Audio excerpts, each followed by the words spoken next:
আমাদের পিএসসির সাথে এই পরীক্ষা নিয়ে আলোচনা প্রায় 20 দিন ধরে চলছে। 20 দিন পরে আজকে এখানে আসছি। এর মাঝখানে আপনারা জানেন 10 এপ্রিল আমাদের এখানে লাঠিচার্জ হয়েছে।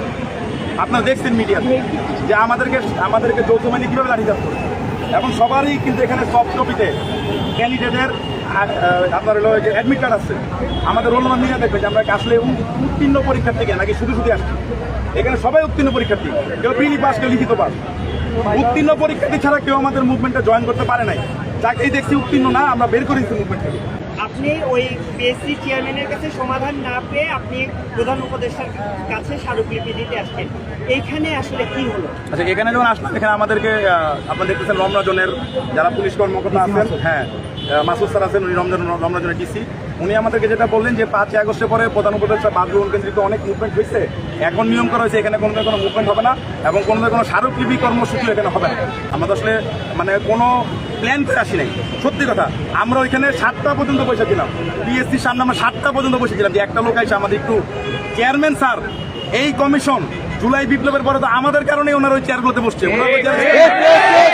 বিশ্বাস করেন ভাই, একটা মানুষ, একটা পিএসসির একটা মেম্বার তার এসি রুমটা থেকে বেরোয় 1টা পর্যন্ত আসে নাই। সারাদিন না খেয়ে আপনারা আমাদের চেহারাগুলো দেখতেছেন, আমরা টায়ার্ড, আমরা এখানে আসতে চাই নাই, আমরা আর কিছুই পাইতেছি না। যারা কোথায় যাবো, পর একটা স্মারকলিপি তৈরি করে আমরা এখানে এসেছি যে যদি রাষ্ট্রের সর্বোচ্চ ব্যক্তি একটু কনসার্ন হয়, ওনার নজরে যাতে বিষয়টা পড়ে। কারণ উনি যখন বাংলাদেশে এসে নামছেন, প্রফেসর ইউনূস স্যার, উনি বলছেন ওনাকে ছাত্র জনতারা বসেছে। 44 শেষ হোক, 45 শেষ হোক, তারপরে 46 আসুক।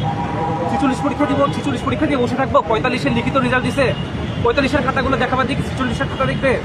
ওনারা তো 46-এর রেজাল্ট দেবে সেটাই জানে না কবে। 45-এর রেজাল্ট লিখিত পরীক্ষা দিয়েছিলাম 23 সালে ডিসেম্বরের 31 শেষ হয়েছে আমার যতটুকু মনে হয়।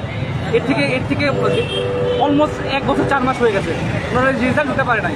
ওনারা হচ্ছে 46 নিবে, 47 নিবে, 48 নিয়ে রোডম্যাপ ঘোষণা করবে। আমার মনে হচ্ছে পিএসসি বিসিএস চলমান বিসিএসগুলো নিয়ে সুনির্দিষ্টভাবে ভাবতেছে না, হজবরলে ভাবতেছে, হজবরলে ডিসিশন দিচ্ছে, প্রতিদিন একটা করে নোটিশ দিচ্ছে। একটা জমায়েত হলেই ওনারা একটা নোটিশ দিয়ে ক্ষান্ত করার চেষ্টা করছে। এটা কোনো সুনির্দিষ্ট সুনিয়ন্ত্রিত মাথার খেলা না। ওইখানে আমাদের সবচেয়ে বিজ্ঞ লোকরা বসছে, তারা সুচিন্তিতভাবে মতামত দিবে, সুচিন্তিতভাবে ভাববে। তারা 1 সপ্তাহ সময় দিক, 1 সপ্তাহ পরে একটা নোটিশ দিক।